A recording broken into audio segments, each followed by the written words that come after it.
कैसे हो बच्चों। ये लास्ट वीडियो है वैश्वीकरण और भारतीय अर्थव्यवस्था का। बच्चों नेक्स्ट क्वेश्चन है कि विदेशी व्यापार और विदेशी निवेश में अंतर। इम्पोर्टेंट क्वेश्चन है बच्चों इस साल का, इसे देख लेते हैं हम लोग। विदेशी व्यापार और विदेशी निवेश में क्या अंतर है।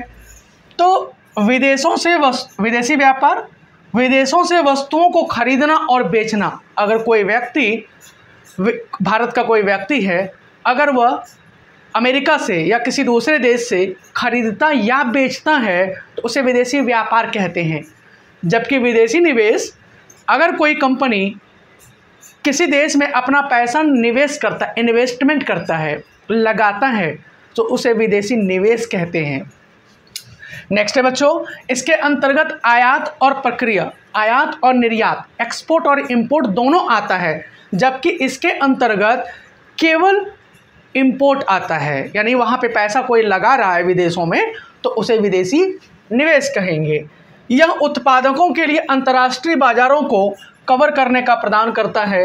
यानी विदेशी व्यापार में करता है, क्या करता है, कई सारे कंट्री के साथ वह व्यापार करता है, और तो कई सारे कंट्री के साथ व्यापार कवर करने का प्रयास करता है। जबकि विदेशी निवेश में अपनी पूंजी या कोई टेक्नोलॉजी है या कोई दूसरा रिसोर्स है उसको निवेश करने की कोशिश करता है, उसको लगाने की कोशिश करता है। दूसरे देशों में जाने के बाद अपने इंडस्ट्री को शो ऑफ करने की कोशिश करता है। तो यह विदेशी निवेश और विदेशी व्यापार में अंतर है बच्चों। नेक्स्ट है विदेशी निवेश आकर्षित करने के लिए भारत सरकार ने क्या क्या कदम उठाया। यानी विदेशी कंपनी को बुलाने के लिए भारत सरकार ने क्या क्या कदम उठाए उसको देखते हैं बच्चों। विदेशी निवेश आकर्षित करने के लिए स्पेशल इकोनॉमिक जोन की स्थापना की गई। कई सारे शहरों में, जैसे गुड़गांव, जैसे नोएडा, जैसे गाजियाबाद, जैसे मुरादाबाद, जैसे अलवर, इन सारे शहरों में, लुधियाना, अहमदाबाद, इन सारे शहरों में स्पेशल इकोनॉमिक जोन की स्थापना किया गया। इस पर मैंने एक वीडियो बनाया था बच्चों।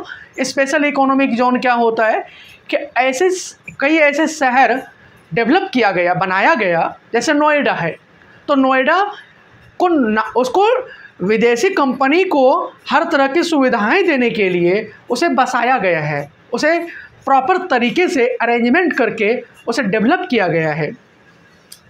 तो विशेष आर्थिक क्षेत्र में वर्ल्ड लेवल की फैसिलिटी, जैसे बिजली है, पानी है, सड़क है, परिवहन है, भंडारण है, मनोरंजन है और शैक्षिक सुविधाएं उपलब्ध कराई जा रही। जैसे अगर कोई व्यक्ति अगर गुड़गांव में या नोएडा में अपनी कंपनी लगाता है, उसे 24 आवर्स बिजली दिया जाएगा, पानी, वाटर दिया जाएगा। गुड़गांव को या नोएडा को पूरे देश के हर शहर से कनेक्ट किया गया है। परिवहन, अगर कोई छोटी कंपनी है, उसके पास अपना सामान तो मैन्युफैक्चरिंग तो कर रहा है, बट वो स्टॉक नहीं, उसके पास स्टॉक कहाँ करे, वो अपने सामान को कहाँ रखे, तो सरकार ने इसके लिए बड़े बड़े गोदाम बना रखे हैं, गोडैम बना रखे हैं। भंडारण और मनोरंजन, यानी वर्ल्ड लेवल की फैसिलिटी उन शहरों में, जैसे शिक्षा की सुविधाएं, इनके बच्चों को पढ़ने लिखने के लिए अच्छे अच्छे स्कूल्स इस एरिया में डेवलप किए गए हैं, तभी न विदेशी कंपनी आएगा बच्चों। तो इस प्रकार ये सारी सुविधाएं भारत सरकार ने विदेशी कंपनियों को लाने के लिए अवेलेबल करवाया है। नेक्स्ट है विशेष आर्थिक क्षेत्रों में कंपनी लगाने पर कोई भी व्यक्ति नोएडा, गुड़गांव, इन सब जगहों में अगर फैक्ट्री लगाता है तो स्टार्टिंग में 5 साल तक उनसे कोई टैक्स नहीं लिया जाएगा। तो इस तरह का उनको एक तरह से लालच दिया गया, ताकि विदेशी कंपनी आएगा तो मान लिया जाए कि 5 साल तक कोई टैक्स नहीं दिया, फिर आगे अगर वो कंपनी हमारे देश में रहती है तो आगे तो वो टैक्स देगा हमें, या भारत सरकार को टैक्स देगा, और अगर टैक्स आएगा तो उससे भारत अपने आप को डेवलपिंग कंट्री से डेवलप्ड कंट्री की ओर ले जा सकता है।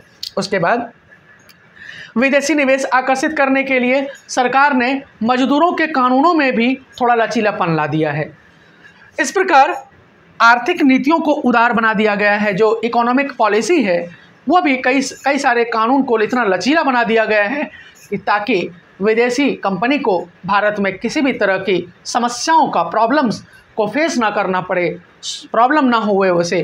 तो इस प्रकार विदेशी कंपनियों को लाने के लिए या बुलाने के लिए कई सारे छूट दिया गया है, कई सारे हेल्प किया गया है, कई सारे उन्हें एक तरह से लालच दिया गया है, जिससे अधिक से अधिक संख्या में इंडिया में फॉरेन कंपनी, विदेशी कंपनी आए और अपने पैसों को निवेश करे। और एक नेक्स्ट क्वेश्चन है बच्चों, लास्ट क्वेश्चन है इस चैप्टर का, वर्ल्ड बैंक क्या है, एक बार देख लेंगे बच्चों। वर्ल्ड बैंक, विश्व बैंक, पूरे विश्व में अभी एट प्रेजेंट टाइम 189 मेंबर हैं। जो भी कंट्री इसका मेंबर है उस कंट्री को विश्व बैंक कम ब्याज पर पैसे देता है। इंडिया जो है 1944 में ही इसकी स्थापना वर्ल्ड बैंक की 1944 में अमेरिका के वॉशिंगटन डीसी में हुआ था। वर्ल्ड बैंक की स्थापना कब हुआ था बच्चों? 1944 में अमेरिका के वॉशिंगटन डीसी में इसकी स्थापना हुआ था। और भारत 1945 में ही इसका मेंबर बन गया था। अभी वर्तमान में एट प्रेजेंट टाइम 189 कंट्री, पूरे विश्व में 189 देश इसके मेंबर हैं। भारत इसका मेंबर 1945 में ही बन गया था। और इस प्रकार इसके जो अभी प्रेसिडेंट हैं वो डेविड मलपास बच्चों, जब आप करंट से जोड़ करके आंसर लिखेंगे तो आपको अच्छे मार्क्स प्राप्त होंगे बच्चों। तो इसका जो अध्यक्ष है वो डेविड मलपास है। और इस प्रकार यह 189 मेंबर को विश्व बैंक जो है कम ब्याज पर पैसे देता है। बच्चों 2-3 साल पहले नेपाल में भूकंप आया था तो विश्व बैंक ने बहुत अधिक मात्रा में उसे लोन दिया था और बहुत कम पैसे पर ब्याज पर पैसे दिया था नेपाल को। तो इस प्रकार जो भी कंट्री इसका मेंबर है उस कंट्री को विश्व बैंक लोन देता है ताकि वह देश अपने कंट्री में डेवलपमेंट का कार्य कर सके, सड़कें बनवा सके, कोई भी डेवलपमेंट का कार्य कर सके। बच्चों ये चैप्टर आज समाप्त हो गया। बहुत बहुत धन्यवाद बच्चों।